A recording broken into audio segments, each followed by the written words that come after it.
Hello, my name is Michael Garrick, and this is the PoppinCulture podcast. Here with me is my guest TLinks. He's a musician, comedian, and the best DJ I know. Thank you so much for coming on to the podcast. Man, I appreciate the opportunity, man. I appreciate you, man. We said we'd discuss disc jockeying, DJing as topic. But before we do, I want to discuss you as a comedian. You're one of the best comedians I know. Definitely funny. If you guys in the South Carolina, North Carolina area, make sure you check him out. TLinks is hilarious. Usually people talk about bombing, but I wanted to talk about the first time you killed or did great. How did it feel? It felt great, man. It's always good to see everything that you've worked for play out in the faces of the audience. So yeah, it was ecstatic, especially since I bombed so much starting out. It was a gratifying feeling. So yeah, one laugh was like, the best thing in the world. But when I got a room full of people to laugh, that was great, man. It was awesome. What has it compared to DJing at all? Have you ever got that feeling from DJing? Yeah, and it's crazy because the things that I've done in the past has kind of prepared me for the ups and downs of being a comedian, being a musician, and being a DJ. Being a musician prepared me for being a DJ. Being a DJ prepared me for being a comedian. All of which you have to pretty much be able to judge a room.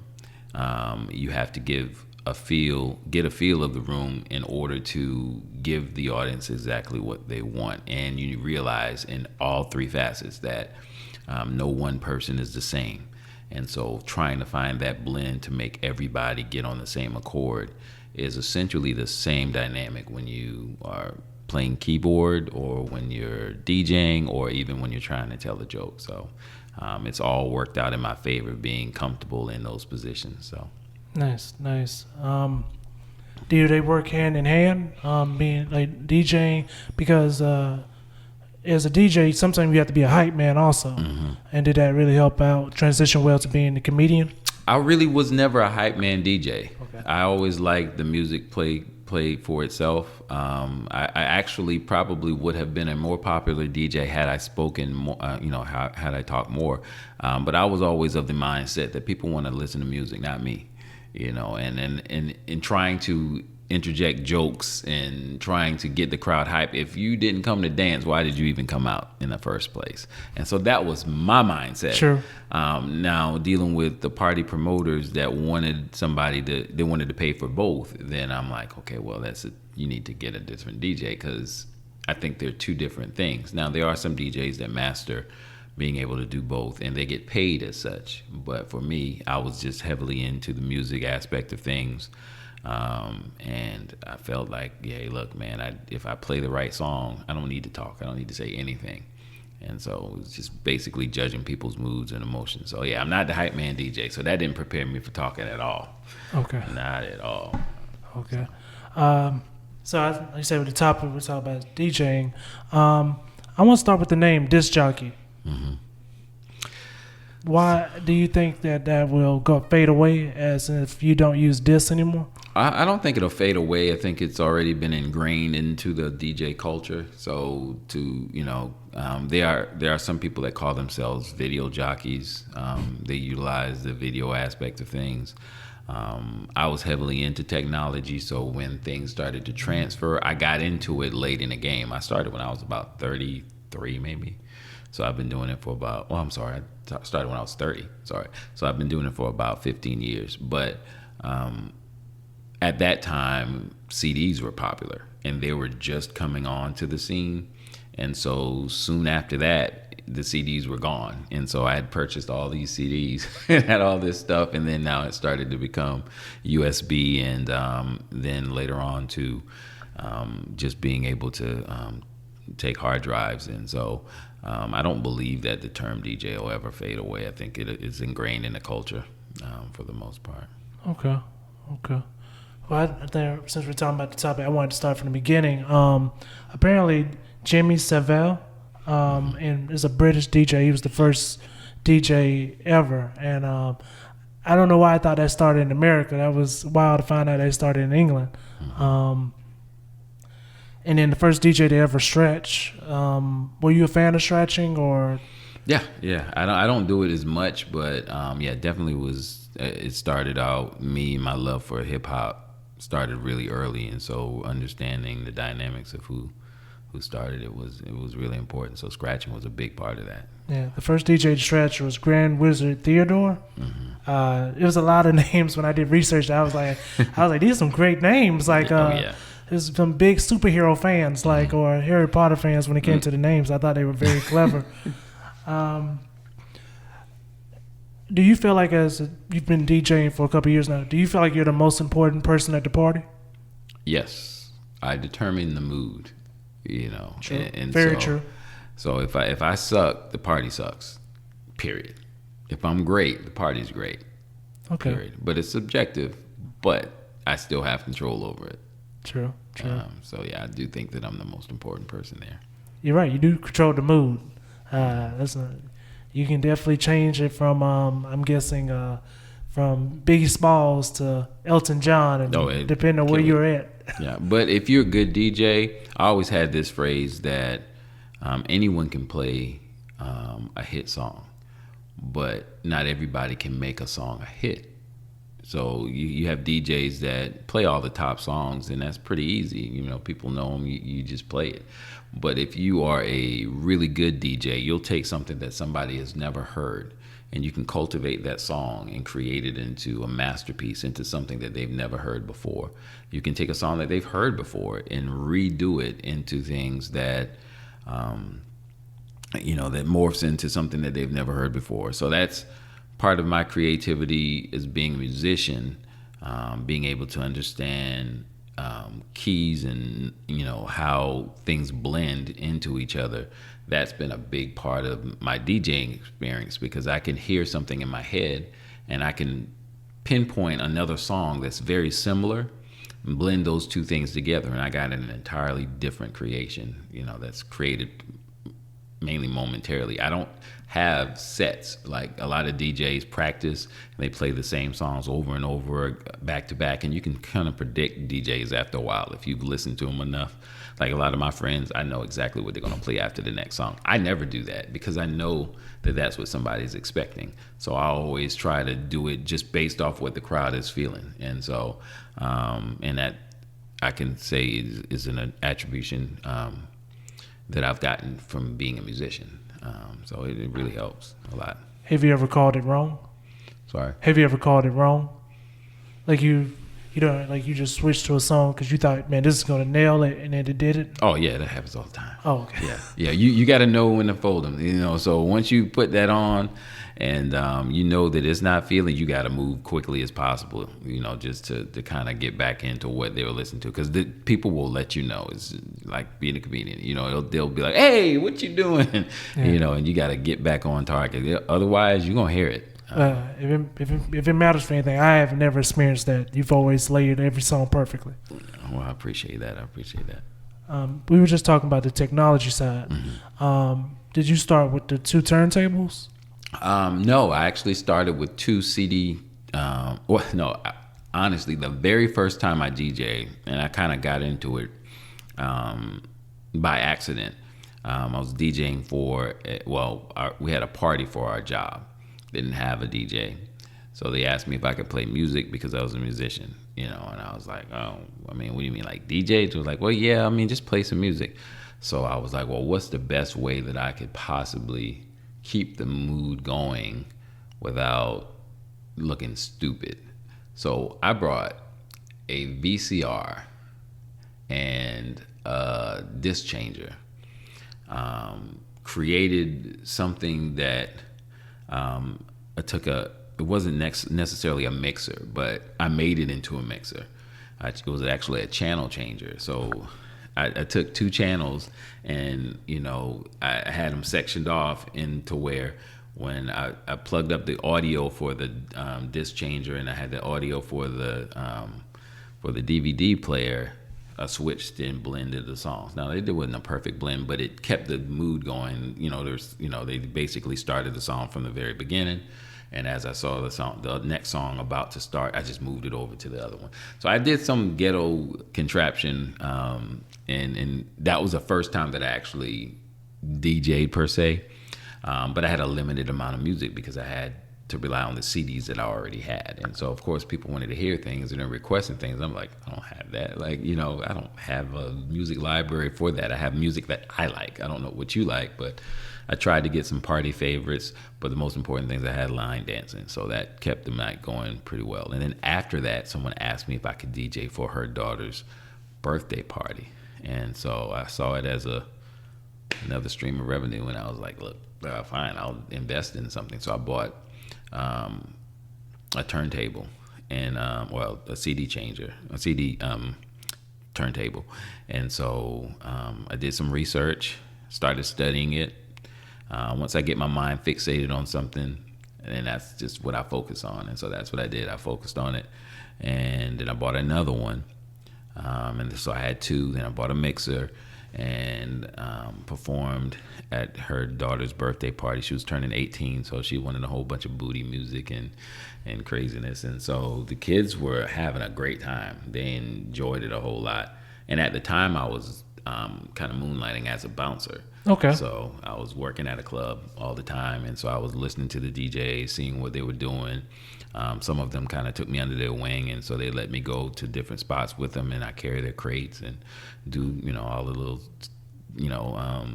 stuff that you do as an intern in a sense. And yeah, just kind of elevated from that point. Nice. In your opinion, how important is the mixer? The mixer is extremely important. The mixer can make or break you because it determines the quality of the sound, the degree of the blend, which goes heavily into the mood of the music as well. If you're a really good DJ, you don't technically have to have the blend if you're really good, but you got to be able to channel one song to the next song. And a lot of times the mixer is the most important part of that. So what was the most expensive piece of equipment? Because now, believe it or not, you can go to like Guitar Center and they already have it set up for $1,000. I know it wasn't always like that. Mm-hmm. So has the price gone up or has the price technically gone down since you can get everything in one? Depends on what kind of DJ you are. So for me, because I've actually downsized a lot, but my most expensive thing that I bought was I bought a Newmark NS7 III. So that is essentially a turntable, but it controls Serato, the sound system, Serato software. Serato software is the most used software as it pertains to professional DJs. And so, I spent about $1,600 on that. And then my speakers, like the speakers are the most important thing that I've ever had to buy. And I probably spent about $2,000 on my speakers. Okay. That's the most expensive single one equipment that I bought. But both my speakers cost about $750. And so one speaker can carry pretty much an entire ballroom. Two speakers will blow out a club, if I need to. But what I used to do before, I used to buy the speakers and then I had to buy the amp and I had to buy all of those different things. I didn't have power speakers, and so everything was so massive. And I didn't realize that bulk was not where it was. It was actually the sound quality that really mattered. So I went from spending $300 on two big old speakers and an amp, and realizing that if I condense it into a 12-inch that weighs about 30 pounds versus 150 pounds, that I got all the sound I need in one little speaker. And so that was an evolution that I needed to have. And since then, like I said, I've downsized. I still have my NS7 as far as my control table is concerned, but I bought a lower version, which is a lot lighter, a lot more mobile. I'm older now. I don't feel like carrying around 75 pounds and then having to deal with that on top of the speakers, on top of everything. I want to just be able to get in and get out. And so I can actually put my turntable in my book bag, but it does the same thing that my big turntable does. So in that regard, like you said, some of the things have decreased, and you can get that package together for about $1,000. But if you try to get that NS7, you're going to pay about $3,000. Okay. For everything. Nice. Well, It's good to know that you can make it back. That's good. Yeah. That's good. And plus make profit also. This is the part where if you don't feel comfortable, you don't have to answer. What was the best place you've ever DJ'd, and what was the worst? The best place I ever DJ'd, I did a wedding for a couple about 4 or 5 years ago, and that was probably the best. It was on it was on Folly Beach, and the couple actually paid me $800. That was the fee, and they tipped me about, I don't know, it was almost $300. Just every song I was playing that they loved, they were just throwing money in the pot. They put me up for the weekend in a hotel right on the beach. All my food was paid for, alcohol for days. They were not black people, because black people don't do that. And just to be perfectly honest, it was just, I had a great time. And not only that, I made so many different connections that it led to opportunities later. Like I literally became a couple's neighborhood DJ. Okay. So every time they had an event, they'd call me, and so there was another opportunity to make a lot of money. So I'd do an event for like $500, 4th of July, play from like 7 to like 11 at night. Give me $500 to do that, and then they tip me, and they just give me a whole bunch of money and got me all drunk. It was great. But yeah, I don't have that experience with my people. That was the greatest. One day. Yeah. One day I'm praying that we have that. But yeah, that was the greatest experience. Now, my worst experience was at a club when I first started to DJ and actually started to get a little bit of notoriety. I did not know my worth. I didn't, Yeah. So I hadn't really talked to a lot of my DJ friends. I was doing it as a hobby. I did it because I loved it. And to me, if I DJ'd for 4 hours and then I got $150, I was good. Like I was like, okay, that's awesome. That's great. But my friends, who were DJs were like, what the hell are you doing? Like you can't just charge $150, because if you charge $150 and you're actually pretty good, like we're not gonna have a job. So they sat me down and cursed me out. Like, don't be doing that. Don't devalue yourself. And and so what ended up happening is this is our starting base. This is what we all charge. And you have to do whatever we tell you to do. Pretty much. It's like, this is what you charge, and this is what you're worth. And I was like, well, y'all can't determine my worth. It's like, motherfucker, this is what you're gonna do. And so I did it. And so the worst experience was at the end of the night, the guy always was like, oh, well, I didn't make a lot of money tonight, so I can't pay you that much. Yeah, and unfortunately that was my people. And so it was sad, man. It was like, you tell them what your price is, and then they still at the end of the night just say, no, I'm not paying you that. Basically didn't care. As a comedian, that'll happen to you. Oh, I understand. Yeah. I understand. As soon as you see this one, just Yeah. as soon as you see this right here. Yeah. Okay. For our viewers, but for me, I guess too, can you tell us what DJs hate and what they love? I know one thing, they definitely do not like for alcohol to be anywhere near their equipment. And that's just, unless it's their alcohol, of course. Yeah. But that after you naming the prices, I mean, that just makes sense.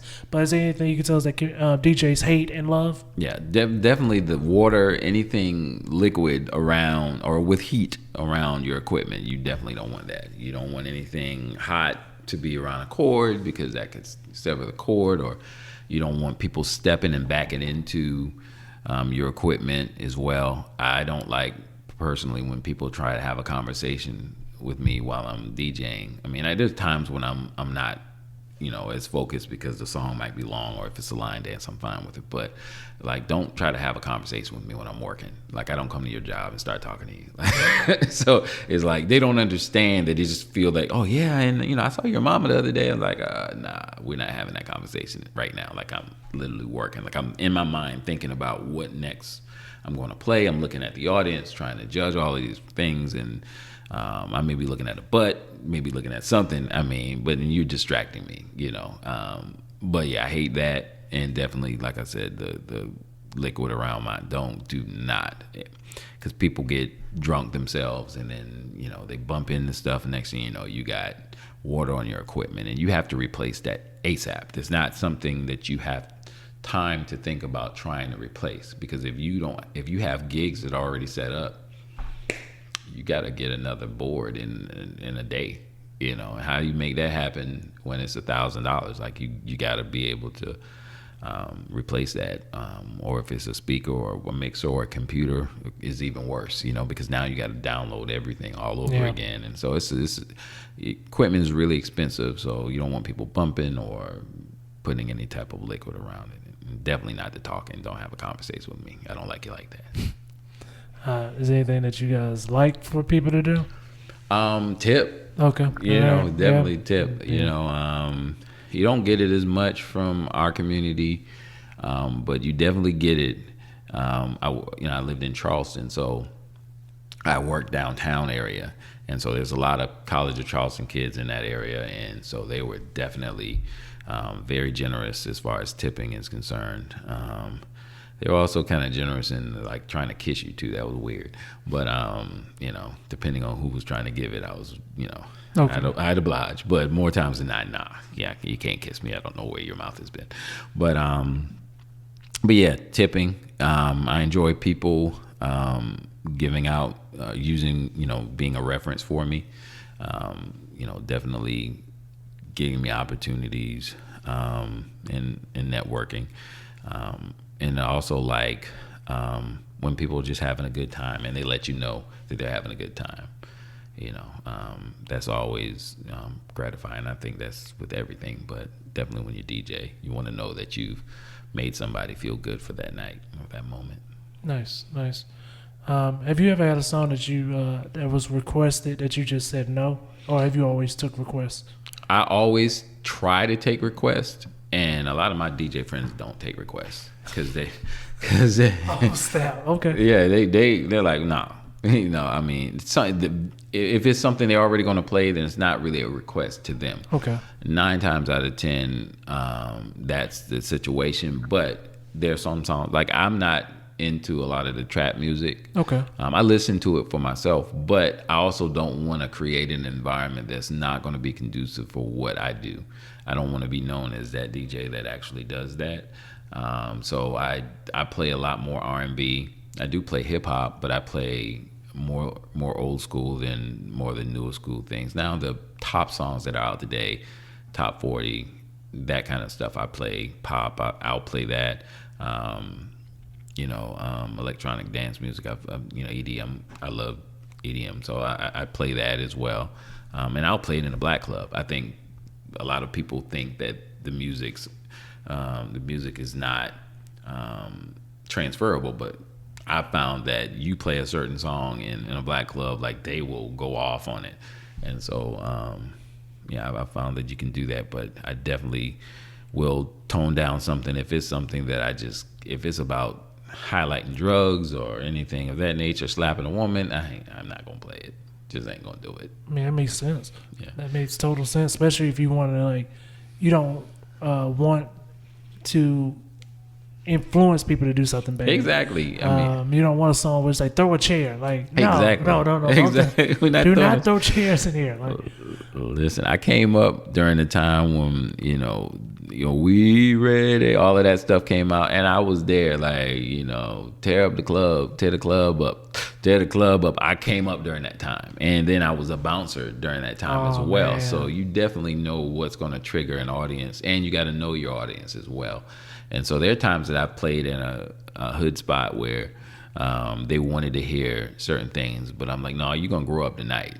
You're going to listen to this old school music, or you're going to listen to this hip hop, this type of hip hop. And for the most part, if you get the women to dancing, then you're good. You don't have to worry about it. The guys, they'll be all right. And, and being the DJ has a lot more power than you think, because guys, they tend to listen to what the women are going to do. So if the women are over there twerking, then they're going to forget that, somebody didn't play their Pastor Troy or something like that. So that makes sense. I didn't come to the club for you. Exactly. Yeah, exactly. Stand on the wall. And now if I don't do a lot of talking, but if I see a bunch of guys standing on the wall, then yeah, I might say something. I'm just like, okay, well, ladies, don't worry about them. You just do that. If you need to dance with a man, you can come to the DJ booth and dance with me for a second. I can't do that now, but I'll do that earlier on. But you got people in the club like, I didn't pay $10 for that shit, DJ. Exactly. Don't be throwing me under the bus. Oh yeah. Yeah, they be mad as hell, but they'll get over it. And a lot of times when you pay that kind of money, man, you need to dance. Like, why are you just sitting there? Like, you pay money to go to get something to eat. Like, that don't make any sense. Yeah, like if you have rhythm or no rhythm, like this, you pay. You didn't pay for wings. You didn't come here for wings. Yeah, but it's not a strip club. I never did a strip club. I always wanted to do one, but I never did one. I heard strip club DJs have to have that voice. I can't do the voice. You do a lot of voices. I'm pretty sure you know what I'm talking about. Yeah, with strip club voices.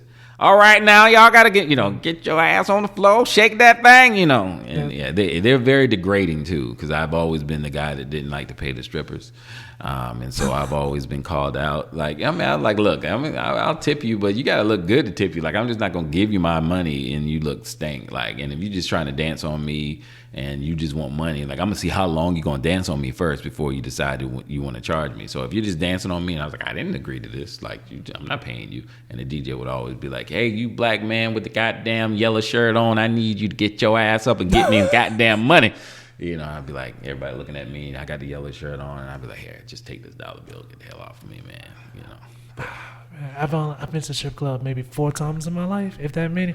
And I just remember my last time. I can remember it. She was musty. Yeah, man. And I was just like, I paid for this $20 dance, but I was just like, no, it was like $25. I paid for a $25 dance, and I was just like, all right, I see why they say you got to pay more. This is what I get for $25, I guess. Because that was the only dance I've ever got when I went. And I was just like, man, all right, I guess this is it. Yeah, it's bad. I just saw that C-section scar, and I was like, oh, here's some formula money. All right, wish you the best. Yeah, that's crazy. I went to Atlanta, and my first experience at a strip club and going to Atlanta and seeing the beautiful women that were there, like, I was like a preacher. Like, I got in there and I was like, why are you doing this job? Like, I will take you home. I will make you out to be a good woman. Like, you don't have to do this. Like, I swear to God, I love you. I'll like, take you away from all this. All of this. Like, listen, I'm in college and I have no money, but that's not the point. And I'm sure you probably make way more money than me, but you don't have to degrade yourself like this. You could come home with me, or you could just dance with me all night for free, and then we'll figure something out in the long run. But that didn't work out too well. That's when the DJ said, hey, you in a yellow shirt, you can't just be sitting there not paying the women, so stop. I had a whole different approach. I was in there like, damn, man, my daddy issues didn't lead me nowhere. I didn't go down no route like that. There's a route like this for men. I didn't know, like, because they make bank. Oh my God, they make bank. Man. I had a stripper friend. She's no longer a stripper, but yeah, she made about $200,000 a year, easy, and she didn't work all the time. She never stripped in the area that she was from. She never stripped in Charleston. She would always go to Savannah, Atlanta, Miami, wherever they sent her. She'd travel during the weekend, but during the week she'd be working. But she made good money. I haven't had stripper friends, but I have like waitresses that work at the strip club, Gotcha. and they would all have like sugar daddies. Mm-hmm. And it'd be wild because one got a Porsche. Mm-hmm. True story, she had a Porsche, and I wasn't being nosy, but I was just like, I knew what she did besides waitress at a strip club. And she was like, he bought it. I was just like, okay. Yep. She couldn't keep it, I guess, when he stopped being her sugar daddy. Like, sudden broke on it, and it was like way too expensive to fix. But I was just like, man, it's just people got money like that, they'll throw it. So yeah, it's not my life. No, not even if I got to that level, I don't think I could do it. But to get back to DJing, why do wedding DJs get such a bad rap? I don't know, because I enjoy doing weddings more than I do anything. Okay, let me change subject now. All right. I don't know. I mean, I think part of it is because the club atmosphere is a lot more testier.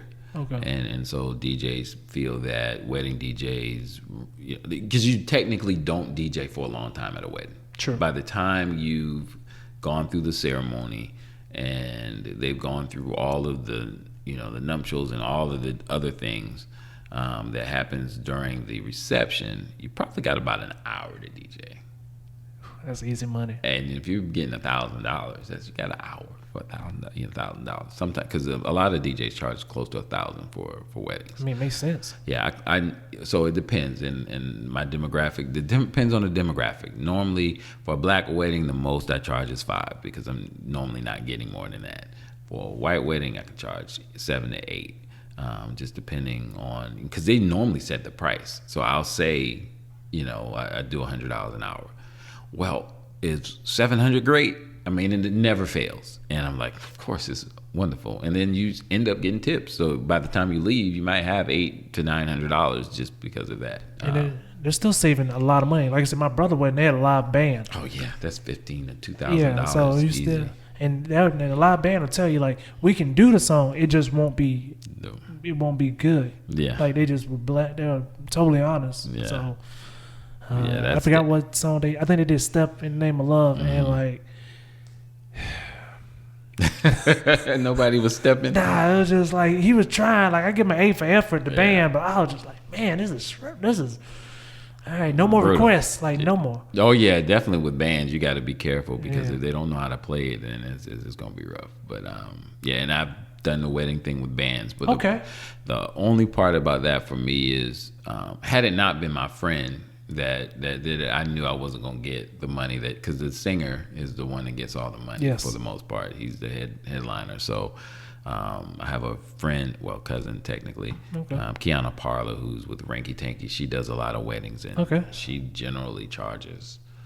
She's about $15,000 to $2,000, and then she pays the band members maybe $200 a piece. Okay. So she has a 3-piece band. I mean, she walks away with about a G. Okay. So yeah, I mean, it just depends. Switching from wedding DJs, how do you feel about karaoke DJs? Do you still consider them DJs, or do you kind of go like, no, they don't do the same thing? No, they ain't DJs. They just karaoke DJs. I mean, there are some DJs that do karaoke on the side because it's profitable. You can make a lot of money. So for instance, if you do a club and you do karaoke, that could be $500. Okay. And you're essentially you don't have any thought process. You're doing what they ask you to do. Mm-hmm. And so it's easy to set up your equipment and then you just play music for other people. But then in between times, there are DJs that DJ in between those times. So there are some DJs that actually do the karaoke on the side, but then there are karaoke DJs that just sit at a table and just play the song like that. Those are not DJs. Those are karaoke people. Have you ever thought about doing karaoke? I have the equipment to do karaoke. Okay. I just haven't gotten it because I had to basically reinvent myself when I moved here. In Charleston, I was DJing all the time. It was, I knew all the club owners there as a promoter / DJ. But here, I knew people here, but when I got here, I immediately got into a relationship. Okay. And I knew how much that took away from my marriage. When I was in Charleston, and I knew going into a new relationship that was not going to be the smartest thing because I know what comes along with it. And so I was getting older. I was in my 40s at this point, and I'm like, I can't keep doing this because it's a lifestyle. It definitely can lead to a bunch of foolishness, but it's lucrative when you can do it. So I resigned the club thing and just started to do the wedding thing. And so a lot of times I have to go back to Charleston to do that stuff. I haven't had any weddings here in Columbia in the 5 years that I've been here. So, yeah, the karaoke thing, I was like, I'm not going to. Okay. Because this is just as bad. Okay. Well, I'll try to see if I can get you some business when it comes to wedding DJing. Hopefully I can get you some business for that. Do you have any DJs that influence you or DJs that you would say are your favorite? Yeah. DJ S&S is one of my favorite DJs. I mean, he's dope, man. He's that blend of old school, new school. He's been doing this thing for a while. Jazzy Jeff is a big influence as well. Kid Capri, DJ Envy. He's somebody that I like. As far as friends are concerned, some of the guys that I hang out with, I'm cool with. Louis V. Local guy. Yeah. He's in Atlanta now, but doing big things. And DJ Fat Boy. Yes. That's my homie. So those are guys that DJ for our group, our promotional group. So, but yeah, I mean, it's a lot of guys that I can call. The list goes on and on. Nice. In your opinion, and I hope this, since I'm not a DJ, I hope this isn't a dumb question. Who do you think influenced DJ culture more, DJ Jazzy Jeff or DJ Khaled? DJ Jazzy Jeff. I don't think there would be a DJ Khaled if it wasn't for Jazzy Jeff. And I think what happens is DJ Khaled, his style is a lot different because his genre of music is a different breed of hip hop. DJ Khaled was somebody that took his opportunities and made the best of it. DJ Jazzy Jeff kind of came up through the ranks, and I think that's the difference is the style of music is totally different, and Jeff didn't have those types of opportunities that Khaled has as far as the production side of things. Okay. And so I think there's a big distinctive difference between DJs today and DJs that started off back then. Most of the DJs back then created the music for the artist, but the artist always got the fame and the glory. DJs today are more considered to be hype men as well, and so they're shouting out themselves on records that they produce. You didn't have Jazzy Jeff, saying, more than likely you have Will Smith saying, this is my DJ Jazzy Jeff, and then he scratches and then he does his little, 30-second piece. Whereas DJ Khaled, before every single song, I'm the person that did this. That's a different culture of DJing altogether. He definitely did take that P. Diddy style of like, you're going to know my name. I'm going to say it enough and you'll know it. Before you started everything, you're going to hear it. And it's a marketing strategy that's worked for him. And it's worked for a lot of DJs that are currently, doing things today. Like before you hear anything, you're going to, DJ Eskimo. The Eskimo, DJ Mustard. Like you're going to hear, all of these guys, their names before you hear anything. Whereas with Jeff, you knew he was with Will Smith, and that was it. He didn't jump on anybody else's track and was like, I'm the DJ that wrote this. Like, this is a weird thing to say. So you say you like EDM. Mm-hmm. How do you feel about Daft Punk when it comes to DJing? Now, I like Daft Punk. I think that it's a group that kind of transcended the EDM into the hip hop-ish, feel. Now I couldn't sit through an entire show, the same way I would at a hip hop concert. But yeah, I like what they've done with the technology, and the only thing that I would say about that is about EDM that probably that it can be, everything can sound exactly alike. Yes, that's the only thing that I don't like as much, but I can't not dance. That's the other part of it. Even if it sounds exactly the same, if you play, Usher, Baby Tonight, the DJ got me play. I mean, and you play. Oh my God, that is essentially the same thing. The difference is the vibe changes. A chord sustains maybe 2 seconds more, or it's chopped up a little bit more. It's essentially the same bass line and root. Over a lot of different things. It's just done differently. But I would say Daft Punk does put a little bit more of a flair into what they do because, they kind of come from that hip hop-ish culture. So. As long as you've DJ'd, has anybody ever asked you, hey, can I say something on the mic? Every single damn time I do it, oh my God. I didn't say that earlier, but yeah, don't touch my microphone. And don't ask to talk. Like, I don't know you. I don't know what you're about to say. Like, it just, if I know you and it's something that's heartfelt or something you're going to say in reference to like a wedding, that's fine. But if I'm literally at a club, I do not need you to say any goddamn thing on the microphone. Yeah, you're not going to mess up my money. I'm going to need you to stop, yeah. Okay. Well, thank you so much for coming on the podcast and teaching us so much about DJing. Is there anything you'd like to say to your fans? Yeah, don't look for me in a club. Get married. Can you tell them where they can find you? Yeah, I don't do a whole lot of promotion for DJs, but if you want to check me out, I do have a website. It's djtlink.com. And you can check me out on Instagram, TLink27, Facebook, DJ TLink, just regular TLink, TLINK, and also Travis TLink. Yeah, it's great merch, by the way. Yeah, I should definitely check out his merch. It's really good merch. I have a t-shirt shop as well, igeechi.com. Yes. Thank you so much for coming on to the podcast, and you guys have an amazing day. Appreciate it.